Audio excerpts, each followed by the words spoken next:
What's going on, y'all? It's your boy No Interest, and I'm back again with another one. I need you guys to do me a favor, hit that like button, hit that subscribe button, hit that notification icon for more videos like this. That being said, let's get into it. Hype the video, share the video, like the video, get the video out there. Guys, it's kind of sad, even though for 5, 6 years, a lot of us had internet beef, internet war over Crawford versus Spence. But after the fight was over, all that was over. All that was put in the past, because at the end of the day, it's just a sport. It ain't really personal. We can't take this stuff personal. We're a human being. We're passionate about who we like or what we like. But when it's all said and done, at the end of the day, some of these guys don't even know us personally. Like, some Errol Spence fans never even talked to Errol Spence on the phone before. Some of Terrence Crawford fans never talked to Terrence Crawford on the phone before. Unfortunately, I can't say I'm one of those guys, because I've talked to Bud on the phone. I actually have Bud's personal number. I have his cousin number, I have his best friend number, and I have his personal number. I said his cousin, his nephew, my fault. And I had his nephew on my show before, so I can't relate. I can't relate to the ones that never talk to their favorite fighters. Anyway, moving forward. Errol Spence Jr., after the Terrence Crawford fight, he's been out of the ring for almost 6 years. Next year, July, I said 6 years. What the freak, bro? Almost 3 years. Next year, July, will make him 3 years out of the ring. Damn near 3 years. I feel like Earl would have been back sooner if the fight was going to get stopped earlier. I feel like the referee allowed Earl to take unnecessary punishment in that Terrence Crawford fight. And I didn't like that. That fight should have been stopped at like the 5th or the 7th round. The fight was over from round 2. Earl was hurt bad and never recovered from round 2.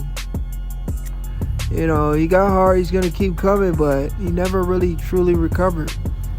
And he was so predictable that it's like, if you're so predictable, you're fighting somebody that knows your every move, they're just going to be hitting you with clean shots all night. And that's what we witnessed. For years, Crawford studied all of Errol Spence's combinations. He knew when Errol Spence go to the body, he knew what punch Errol was going to go to the body with and what punch he was going to finish with. So all he had to do was sit in the pocket, be ready for those shots, block, and have a counter shot for those shots. And that's what Earl didn't really understand. He didn't have a game plan. He was just confused, like, why is everything I do getting counter and I just can't get off? You can't get off because the man literally studied you all those years. You kept saying you're on the wrong side of the street, 70-30, 60-40. All that bullshit you kept saying, that man was studying your entire repertoire, your entire arsenal, everything you brought to the ring. He studied you, and he literally practiced that in the ring, what to do when you guys fight, and he was able to implement it to perfection. But anyway, the fight happened. Earl got beat. Crawford moved on to do even greater things, and Earl hasn't been back. But there may be some hope after all. Roy Jones Jr., one of the greatest pound-for-pound fighters to ever do it. Some say the greatest pound-for-pound fighter in his prime. Roy Jones Jr. is offering help to Errol Spence to help bring Errol Spence back to the sport of boxing. What do you guys think about that? Do you think Roy Jones Jr. Is a great trainer? We know he was a great fighter, but is he a great trainer to be a guy to bring Errol Spence back and help him become a world champion again?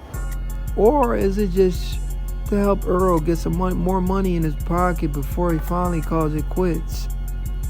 We'll never know. Roy Jones hasn't really had a fighter where he's really recognized. He's been training a lot of guys, but we haven't really seen him with a really big name yet. I haven't seen Roy Jones with a big name yet, as of yet, but we'll see if they can work with each other. But honestly, if it was up to me, I would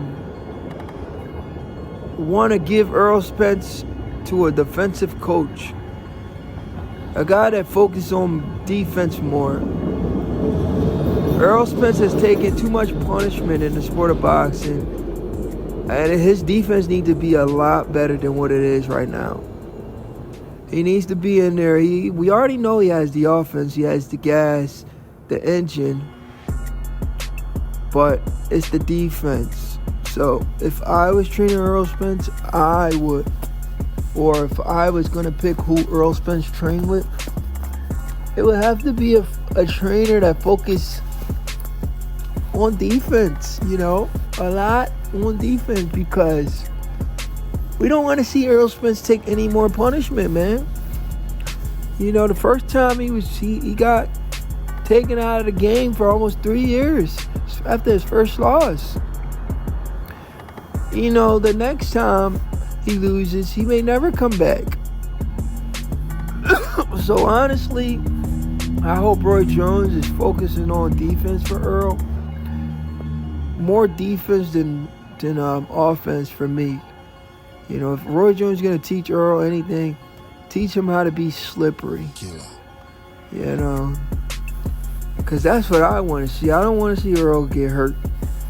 I'm a fan of Earl. I've been a fan of Earl before Crawford moved up to welterweight. When both guys was in different weight classes, those guys were my number 1 and number 2 fighters to watch. I've always liked Earl. We only had to pick a side because we had to pick who we thought was the better fighter. And in my opinion, I thought Bud was the better fighter, and he went on to prove that. So after picking a side, we're back to normal. These guys are not rivals anymore. They don't have to fight each other. You can root for each guy individually.